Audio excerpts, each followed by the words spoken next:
Thank you for sparing your time to participate in this interview. For the purpose of the video, could you please introduce yourself and your position within the Blackburn Foodbank?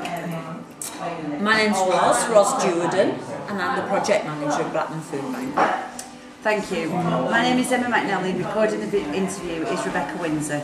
We have provided you with a cover letter outlining the nature of the research which you have consented for us to use the interview for academic purposes. When did the Foodbank Blackburn open? We opened on the 16th of November 2012. And who opened the Foodbank? We did. Who you are? Well, myself, and we are a part of the Trussell Trust. Where does the main source of funds come from for the Foodbank? Everything that you see here in terms of flooring, the kitchen, the building, the food, everything is by donation.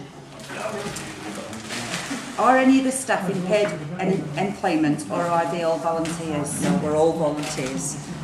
How many people used the Foodbank when it was first opened? In the first month, we fed 184 people. And how many use it now? We're averaging out about 450 people a month. How are your service users referred? We now have 83 different agencies around Blackburn with Darwin who are our voucher holders. They issue the vouchers on our behalf. Who would you say refers the most? I would imagine that statistically Citizens Advice Bureau. How many times can a person use the Foodbank? The recommendation is that a person can access the food bank on three occasions within any 6-month period. We recognise that often isn't long enough for someone who's in a period of crisis. If the agency making those referrals gets in touch and puts an agreement in place, we can feed people for longer. But they can issue 3 without any reference to us. How is the number of times an individual is referred to being recorded? Yes, everything goes on our data inputting system. We know exactly where each voucher has been issued, who's issued them, and who to. Part of your policy is to signpost people to other voluntary organisations. Which one do you think you recommend or use the most? I wouldn't use the word recommend. We don't recommend any, but when we're listening to our guests, what we hear an awful lot is loneliness and isolation. So we try and inform people as to the things that are happening in the town that they could tie into. For instance, with families, we often refer them into the children's centres. We let them know about an organisation called Mum's the Word. And we talk about all the different things that are going on. So, as I say, we don't recommend, we just inform. Taking a look at a typical food parcel, we recognise that there's no fresh food. No. Why is that? Because the legislation around the storage of and the correct keeping of fresh food is prohibitive in terms of being able to turn it round safely. You'll see today we do actually have some bread that we're giving out to people that we were given on Friday. It's in its date, so we can just about turn that round. But anything that's chilled or fresh is problematic for us because we don't have the facilities to chill. So not only is it legislation, it's for storage purposes? Yes.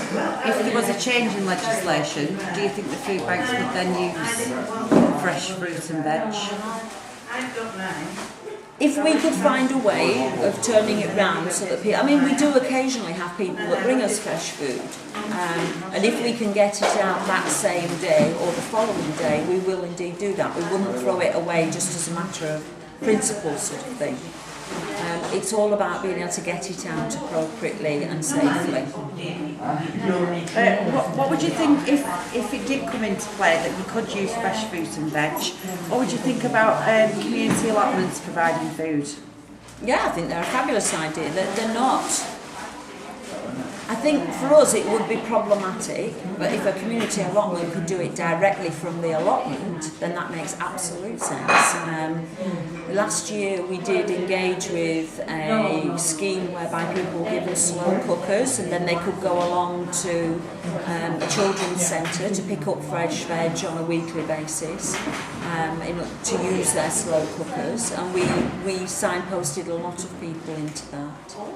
So yeah, we will engage with any scheme that helps us feed people appropriately. Interestingly enough though, when we run our healthy eating courses, which we do periodically, the lady that runs those tells us that there's actually more vitamins in freshly tinned food than there is in some fresh food that's been sat around for a long time. So. Are there any issues that you would like us to raise on your behalf as part of our academic research?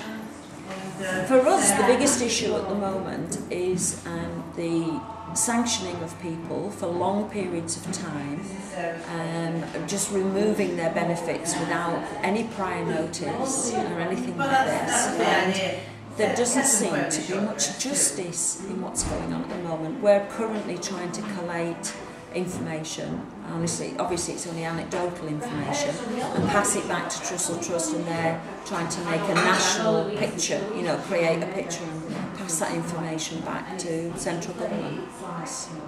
Okay, thank you. If we could just have a look at a typical food parcel. Yeah, that's for 2 adults and 2 children for 3 days. So, and it's only just around neck, no sleeves.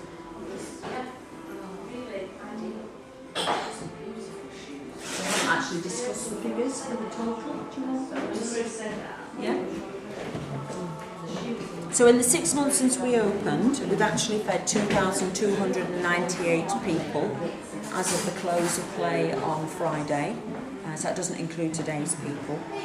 And we are warned by those people that know that that is going to steadily increase. Okay. Thank you very much for your time. Pleasure.